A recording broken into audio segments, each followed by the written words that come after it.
डुबकी लगाओ। स्वामी विशुद्धानंद जी महाराज के संस्मरण। लेखक भिक्षु विशुद्ध पुत्र। प्रथम भेंट। पूजनीय विशुद्धानंद महाराज जी का प्रथम दर्शन मैंने छात्रावस्था में Ramakrishna Mission Institute of Culture के 111 नंबर रसा रोड के भवन में किया था। पूजनीय महाराज जी वर्षा के आरंभ में बेलूर मठ से अपने द्वारा स्थापित मोराबादी आश्रम में जाने के रास्ते में यहाँ आते थे।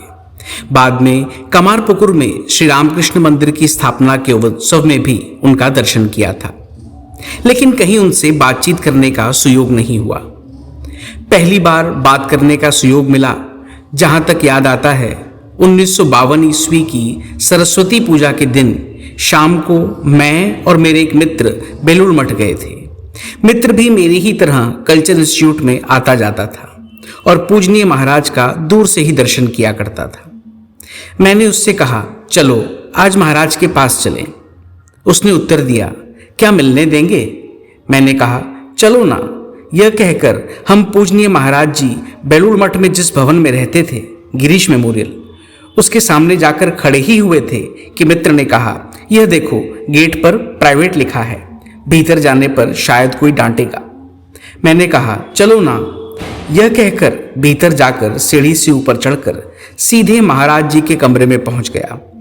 उस समय एक भक्त वहां बैठे हुए थे और पूजनीय महाराज जी उन लोगों के साथ बातें कर रहे थे। हम लोगों के कमरे में घुसकर उन लोगों के पास बैठने के थोड़ी देर बाद ही वे लोग चले गए। उन लोगों के चले जाने के बाद महाराज जी ने हम लोगों का परिचय जानना चाहा। मैंने उत्तर दिया, हम लोग कल्चर इंस्टीट्यूट में जाते हैं, वहां कई बार आपका दर्शन किया है। मेरी बात सुनकर महाराज जी ने कहा, फिर इतने दिनों तक मिलकर बात क्यों नहीं की? मैंने कहा, भय। मेरी बात सुनकर महाराज जी ने बड़े प्यार से कहा, अच्छा, जहां भय रहता है वहां प्यार रहता है क्या? बिल्ली और चूहा, इनके बीच प्यार होता है क्या? तो भय करोगे या भक्ति करोगे, कौन अच्छा है? मैंने कहा, भक्ति करना अच्छा है। ठीक इसी समय 3-4 भक्त महाराज के कमरे में आकर उपस्थित हुए। उन्हें देखकर लगा कि वे लोग महाराज जी के परिचित हैं। उन लोगों के आते ही महाराज जी ने उनमें से एक व्यक्ति को संबोधित करते हुए कहा, क्यों मास्टर, बहुत दिनों से मिलने नहीं आए, क्यों? महाराज का प्रश्न सुनकर उन्होंने बताया, घर में कुछ असुविधा हो गई थी, इसलिए आ नहीं पाया। इस समय वह असुविधा दूर हो गई है। मास्टर की बात सुनकर महाराज जी ने जानना चाहा कि क्या असुविधा हो गई है और कैसे दूर हुई। महाराज जी की बात सुनकर मास्टर ने बताया कि उनके मकान का किराएदार बहुत कष्ट दे रहा था, परंतु वे उसे हटा भी नहीं पा रहे थे। तब एक व्यक्ति ने मास्टर से कहा, आप ठाकुर का नाम लीजिए। उनके कथानुसार ठाकुर की शरण लेते ही सब ठीक हो गया। यह बात सुनते ही पूजनीय महाराज जी ने जरा कौतुक के सुर में कहा, ठाकुर की शरण लेते ही तुम्हारी समस्या दूर हो गई, बहुत अच्छा। वह दूर हुई कैसे? तब मास्टर ने महाराज जी को बताया, मोहल्ले के लड़कों ने किराएदार को डराया धमकाया, उसी से भाग गया। मास्टर की समस्या के समाधान का यह वर्णन सुनकर पूजनीय महाराज जी ने मास्टर को लक्ष्य करके कहा, अच्छा मास्टर, बता सकते हो, ठाकुर के तो अनगिनत भक्त हैं। यदि वे सभी कहें कि मेरे लड़के को परीक्षा में पास करा दो, लड़की के अच्छे घर में शादी की व्यवस्था कर दो, मकान की समस्या दूर कर दो, तो फिर ठाकुर विश्राम कब करेंगे? प्रश्न पूछने के साथ ही पूज्य महाराज जी ने एक कहानी सुनाई। सच्चा भक्त कौन? कुरुक्षेत्र में युद्ध चल रहा था। युद्ध से फुर्सत मिलने पर एक शाम को श्री कृष्ण और अर्जुन भ्रमण करने निकले। अचानक अर्जुन ने देखा कि एक हैगर्ड लूबिंग जंगली जैसा आदमी एक तलवार लिए घूम रहा है और बीच बीच में तलवार से कुछ घास काट कर मुंह में डाल रहा है। इस आदमी को देखकर अर्जुन ने भगवान से प्रश्न किया, यह आदमी इस प्रकार क्यों घूम रहा है? अर्जुन का प्रश्न सुनकर भगवान ने कहा, चलो आगे चलकर देखें यह आदमी क्यों इस तरह घूम रहा है। वे दोनों लोग चलते चलते उस आदमी के पास पहुंचे। भगवान ने उससे पूछा, तुम तलवार लेकर क्यों घूम रहे हो? उसने उत्तर दिया, 3 व्यक्तियों को काट डालने के लिए वह तलवार लिए घूम रहा है। उसकी बात सुनकर भगवान ने जानना चाहा, वे तीनों कौन हैं? भगवान की बात सुनकर उसने बताया, वे तीनों हैं अर्जुन, प्रहलाद और द्रौपदी। उसकी बात पर आश्चर्य प्रकट करते हुए भगवान ने कहा, वे तो सभी भगवान के भक्त हैं, तुम उन लोगों को क्यों काटोगे? भगवान की बात सुनकर उस आदमी ने कहा, तुम कहते हो वे लोग भक्त हैं? आहा, उनके लिए मेरे भगवान को कितना कष्ट सहना पड़ा है। मूर्ख प्रहलाद के लिए उनको एक बार हाथी के पांव के नीचे, एक बार आग में, एक बार समुद्र में कूदना पड़ा। अर्जुन उनसे सारथी का काम ले रहा है और द्रौपदी ने विश्राम में विघ्न डाला है। तुम कहते हो ये भक्त हैं? कहानी सुनकर पूजनीय महाराज जी ने मास्टर से कहा, बताओ तो मास्टर, कौन बड़ा भक्त है? जो कहता है मेरी सब असुविधा दूर कर दो वह, अथवा जो कहता है मुझे जितना कष्ट है हो किंतु मेरे प्रभु को कोई कष्ट ना हो वह? पूजनीय महाराज जी की इस आवेग भरी बातें सुनकर सभी उपस्थित लोग भाव गंभीर हो उठे। इसलिए कुछ देर तक निस्तब्ध रहने के बाद सभी एक एक कर पूजनीय महाराज जी को प्रणाम कर चले गए। हम सभी महाराज जी को प्रणाम करके उठ रहे थे कि उन्होंने स्नेह सिक्त सुर में कहा, जब भी यहां आना मुझसे मिलना। स्थान बेलूड़ मठ, 20 जून 1954। नौकरी करते समय भगवान को कैसे पुकारें? आज शाम को श्री ठाकुर की आरती के बाद पूजनीय महाराज जी के कमरे में जाकर देखा कि कई भक्त बैठे हुए हैं और पूजनीय महाराज जी उन लोगों को बहुत आत्मविश्वास की बातें कह रहे हैं। उन लोगों ने पूजनीय महाराज जी से क्या प्रश्न किया था मुझे नहीं मालूम था। फिर भी पूजनीय महाराज जी की बातें सुनकर लगा कि उन लोगों ने कहा था कि नौकरी करते हुए भगवान को पुकारने का समय नहीं मिलता। पूजनीय महाराज भक्तों को बता रहे थे, देखो, यदि पहले ही निश्चित कर लोगे कि नहीं कर पाओगे तो फिर कैसे कर पाओगे? तुम लोग तो नौकरी करते हो, यदि आवश्यकता पड़े तो ऑफिस में 4 घंटा अधिक काम करोगे कि नहीं? यह जो अतिरिक्त काम किया उसकी शक्ति कहाँ थी? तुम्हारे भीतर। तुम्हारे भीतर शक्ति ना होती तो फिर 4 घंटा अधिक काम करने की शक्ति कहां से आई? जितना भी काम क्यों ना हो, इच्छा रहने पर उसी में से समय निकाल लिया जा सकता है। देखो ना, बुद्धदेव ने ध्यान में बैठकर संकल्प किया, इहास ने शुष्यतु में शरीरम त्वगस्थि मांसम प्रलयम चयातु अप्राप्य बोधिम बहुकल्प दुर्लभाम नैवासनात् कायमतश्चल्लिष्यते। ललित वित्सर। यह जो मैं आसन लगाकर बैठ गया, शरीर शुष्क हो जाए, त्वक, अस्थि, मांस लय हो जाएं, फिर भी मैं बोधि प्राप्त किए बिना आसन से नहीं उठूंगा। इसके बाद भक्तगण पूजनीय महाराज जी को प्रणाम करके चले गए। मैं भी सेवकों के घर में जाकर पूजनीय महाराज जी का थोड़ा प्रसाद जो इस संतान के लिए प्रतिदिन रख देते थे उसे खाकर और सेवकों का दिया फल मिठाई खाकर फिर पूजनीय महाराज जी के पास लौट आया। उत्तम स्वास्थ्य का उपाय। उस समय कमरे में कोई ना था। मैं पूजनीय महाराज जी के चरणों के पास बैठकर थोड़ी पद सेवा कर रहा था और पूजनीय महाराज जी चुपचाप बैठे हुए थे। अचानक मुझको संबोधित करते हुए कहने लगे, देखो, पूजनीय राजा महाराज स्वामी ब्रह्मानंद जी ने एक बार ऋषिकेश में एक साधु को देखा था। उस समय उन साधु की उम्र थी 90 वर्ष, लेकिन उनका स्वास्थ्य बहुत अच्छा था। यह देखकर पूजनीय राजा महाराज ने उनसे प्रश्न किया था, महाराज, आपने ऐसा अच्छा स्वास्थ्य कैसे प्राप्त किया? साधु ने उत्तर में कहा था, देखो, बचपन में मेरी मां ने मुझे एक उपदेश दिया था, उसी उपदेश का पालन करके मैंने ये स्वास्थ्य प्राप्त किया है। साधु का उत्तर सुनकर पूजनीय राजा महाराज ने जानना चाहा वो उपदेश क्या था। उत्तर में साधु ने कहा, मेरी मां ने कहा था, देख, जब तक भूख न लगे तब तक कभी मत खाना। यह कहकर पूजनीय महाराज ने मुझसे प्रश्न किया, इसका पालन कर पाओगे? इसके बाद महाराज ने फिर प्रश्न किया, बता तो, भोजन में अरुचि और भोजन में अरुचि इसका अर्थ क्या है? भजन में अरुचि और भोजन में अरुचि इसका अर्थ क्या है? मैंने उत्तर दिया, भगवान के नाम में अरुचि और खाने में अरुचि। इस पर महाराज जी ने कहा, भजन में अरुचि माने जप ध्यान में अरुचि।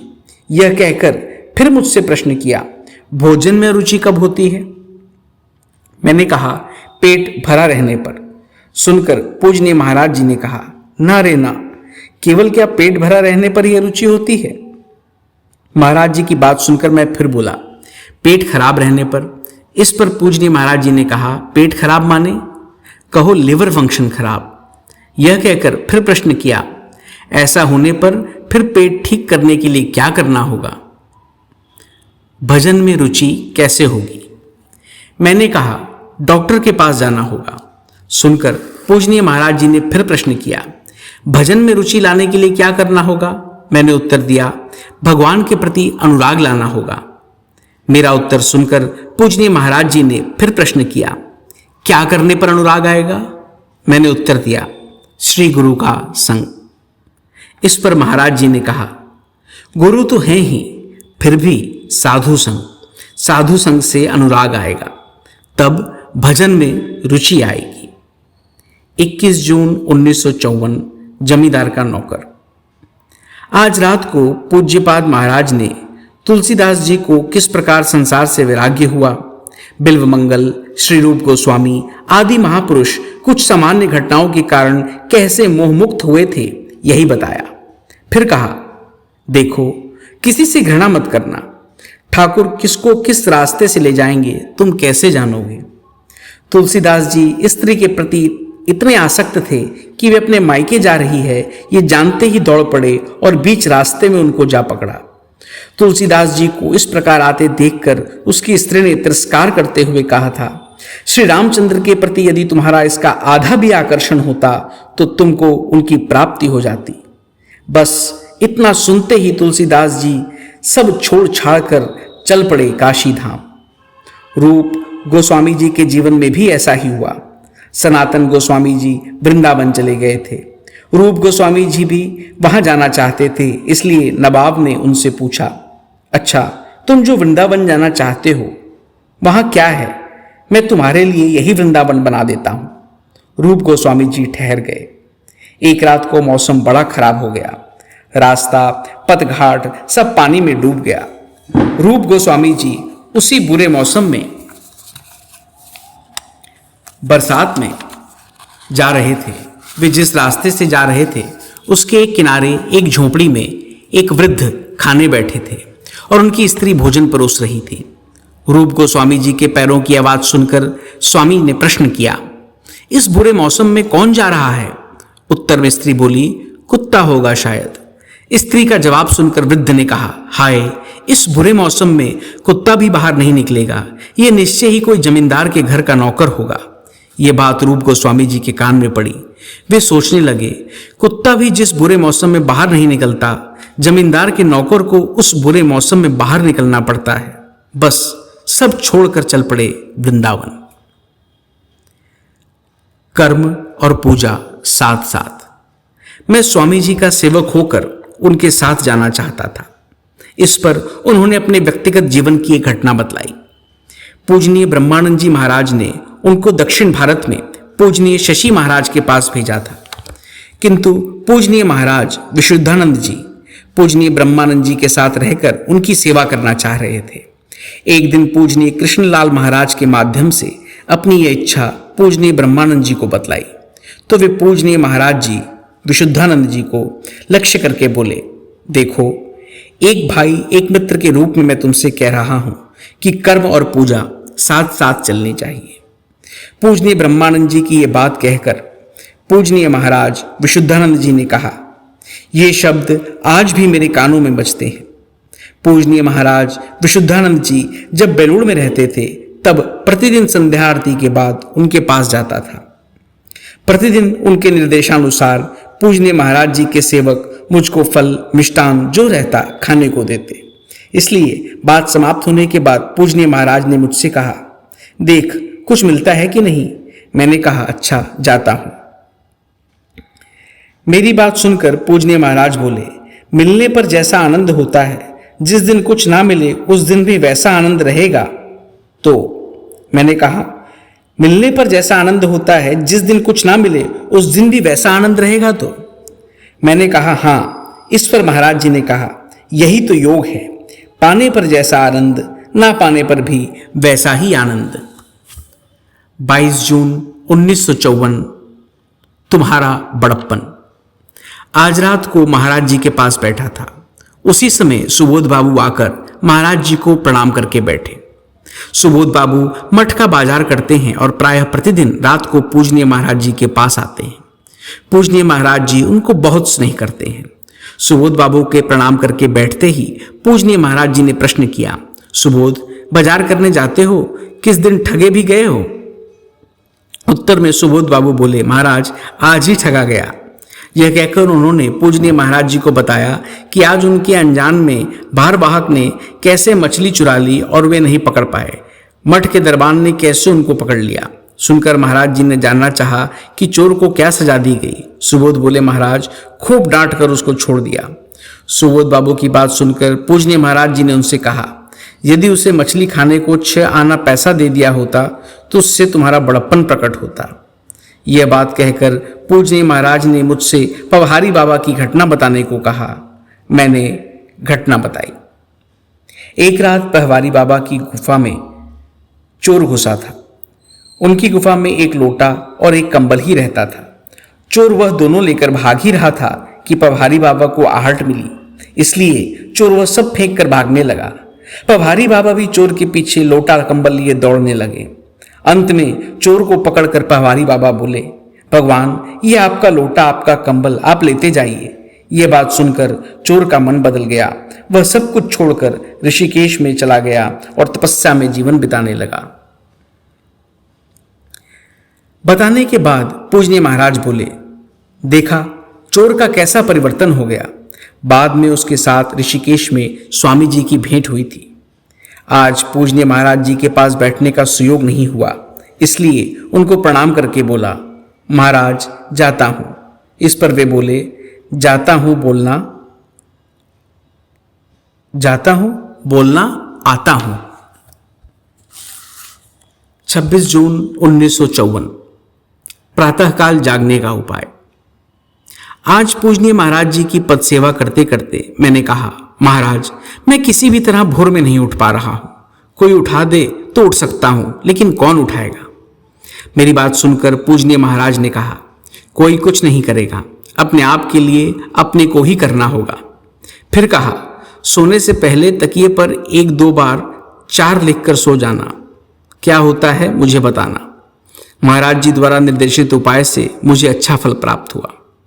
आज एकादशी है। संध्या के बाद आश्रम में राम नाम संकीर्तन होगा, इसलिए पूजनीय महाराज जी के पास बैठने का सुयोग नहीं मिलेगा। तो भी एक बार केवल प्रणाम करने गया था। बड़े प्रेम से कई संदेश खिलाए। शरीर पर धोबी घर का धुला कपड़ा देखकर बोले, यह तो सुंदर हुआ है, फिर भी कपड़ा गंदा पहने हो, अपने हाथ से कपड़ा धोकर इस्त्री कर लेना।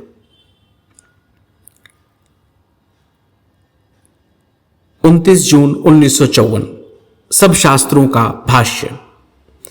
पूजनीय माधवानंद जी महाराज ने एक ब्रह्मचारी से कहा था, श्री रामकृष्ण वचनामृत अच्छी तरह पढ़ना, पहले वचनामृत फिर शास्त्र। ब्रह्मचारी ने उनसे कहा, विशुद्धानंद महाराज ने भी मुझसे यही कहा है। ब्रह्मचारी ने पूजनीय महाराज को पूजनीय माधवानंद जी महाराज के साथ अपने इस कथन उपकथन की बात बताई तो महाराज ने कहा, वेद वेदांत सब कुछ का भाष्य है श्री रामकृष्ण वचनामृत। स्वामी जी भी तो यही कहते थे। आम बातों के क्रम में महाराज ने कहा, उन्होंने 25 वर्ष मोराबादी आश्रम में बिताए हैं और दक्षिण भारत में 14-15 वर्ष। 30 जून 1954। आज संध्या आरती के बाद आश्रम में भजन हुआ। भजन के बाद पूजनीय विमुक्तानंद जी के निर्देश पर मुझको श्री रामकृष्ण वचनामृत का पाठ करना पड़ा। पाठ के बाद महाराज जी के पास गया था। उनसे वचनामृत पाठ की बात बताई तो उन्होंने जानना चाहा, क्या पढ़ा? बताया कि नृसिंह जी श्री भगवान प्रहलाद का शरीर चाट रहे हैं, यही अंश पढ़ा तो वे बोले, भक्ति के समान क्या और कोई वस्तु है? 9 जुलाई 1954। आज रात पूजनीय महाराज जी के पास गया था। बातचीत के क्रम में एक व्यक्ति से उन्होंने कहा, ठाकुर से माँ बड़ी हैं। ये बात सुनकर मैंने कहा, नाग महाशय कहते थे बाप से माँ अधिक दयालु है। सबके अंत में महाराज जी बोले, मैं तो यही जानता हूं, जो माँ है ठाकुर भी वही हैं। पूजनीय महाराज जी के लिए आज एक नई तोषक बनकर आई है। उन्होंने दयापूर्वक अपनी व्यवहार की हुई पुरानी तोषक मुझे दे दी। 10 जुलाई 1954। रात को पूजनीय महाराज जी के कमरे में बैठकर उनकी पद सेवा कर रहा था। कवरेज महाशय, फणी बाबू और 2-1 अन्य भक्त उपस्थित थे। थोड़ी देर बाद रजत बाबू आकर महाराज जी को प्रणाम करके बैठे। कुशल प्रश्न पुष्प आदि के बाद रजत बाबू ने कहा, महाराज, माहेरबाड़ी से पूजनीय केष्टे महाराज की चिट्ठी आई है। वे तो आपको मद्रास ले जाने के लिए बहुत आग्रहशील हैं। उत्तर में महाराज जी बोले, हाँ, कैलाशानंद ने भी खूब जोर देकर लिखा है। फिर भी जानते हो, 71 वर्ष की उम्र हुई, उस उम्र में क्या और घूमना फिरना संभव है? मद्रास में 14-15 वर्ष था। वहां जाने पर सभी आश्रमों में साधु आकर खूंटा गाड़ कर बैठ जाएंगे और कहेंगे, महाराज, आपको हमारे आश्रम में चलना ही होगा। यह बात कहकर पूजनीय महाराज जी ने मजा लेते हुए कहा, देखो, 10 वर्ष पहले कोई बुलाता नहीं था, अब चारों ओर से आइए आइए कह रहे हैं। महाराज जी की बात सुनकर मैंने कहा, महाराज, एक बार विमुक्तानंद जी महाराज पूजनीय प्रेसिडेंट महाराज को दोपहर में खाने को निमंत्रित करने आए थे। तब उन्होंने पूजनीय विमुक्तानंद जी से कहा, देखो, जब खा सकता था तब कोई खाने को नहीं कहता था, अब खा नहीं सकता तो तुम सब लोग खाने को निमंत्रित कर रहे हो। मेरी बात सुनकर पूजनीय महाराज ने कहा, तुम लोग रहते तो महाराज क्या बोलते जानते हो? वे कहते, एक जगह गया, वहां पानी बहुत अच्छा था, जो खाता पच जाता, लेकिन कोई कुछ नहीं लाता था। एक दूसरी जगह गया, वहां का पानी इतना खराब था कि जो भी खाता मानो पेट में जम जाता था, कुछ भी हजम नहीं होता था। वहां स्तूपा कर भोजन आता था। यह कहकर महाराज जी अपने प्रथम मठ जीवन की बातें कहने लगे। 2.5 ही रोटी मिलती थी, उसमें भी कुछ कुत्ते को देना होता था। ओह, वो भी कैसी अवस्था बीती है। काशी में एक घर की छत से 14-15 टिकट फेंके जाते थे। मारा मारी करके वही टिकट ले आकर तब सत्र में खाना होता था। प्रतिदिन रोटी और दाल खा खा कर लगता मानो सीने में एक मशाल जल रही है। केदार बाबा स्वामी अचलानंद जी एक बार कलकत्ता आए तो श्री श्री माँ ने हम लोगों का नाम लेकर उनसे कहा था, केदार, उन सबको देखना। केदार बाबा जी काशी के थे। श्री श्री माँ ने कहा था, इसलिए उन्होंने काशी में लौटकर हम लोगों से कहा, भाई, तुम लोगों के लिए क्या कर सकता हूं? हम लोगों ने कहा, 2 दाना भात की व्यवस्था कर सकते हो। 15 जुलाई 1954। आज रात को पूजनीय महाराज जी से मैंने कहा, महाराज, उपेन महाराज, पूजनीय विमुक्तानंद जी ने आपसे पूछने को कहा है कि श्री श्री ठाकुर का इतना ऐश्वर्य, बार बार भाव, बार बार समाधि हो रही है। हम लोग उनके शरणागत हैं। वे यदि कृपा करके हम लोगों को अपने इस ऐश्वर्य की एक बूंद भी दे देते, यदि क्षण भर के लिए भी समाधिस्थ कर देते, तो हम लोग धन्य हो जाते। लेकिन वे तो देते नहीं। क्यों? महाराज जी ने उत्तर दिया, अपना ऐश्वर्य हम लोगों को देंगे, इसलिए तो वे यहां आए थे। तो कब देंगे? कब देंगे ये तो उन्हीं के ऊपर निर्भर करता है। फिर भी समय तो बीता नहीं जा रहा। उन्होंने स्वयं ही तो कहा है, जिसने एक बार भी मन प्राण से भगवान को पुकारा है, उसको यहां आना ही होगा। यहां जो आएंगे उनका यह अंतिम जन्म है। यह अंतिम जन्म वे किस प्रकार सफल करेंगे ये तो वे ही जानते हैं। फिर भी सफल तो होगा ही। क्रमशः ओम शांति शांति शांति। हरि ओम तत्सत्। श्री राम कृष्णार्पणमस्तु।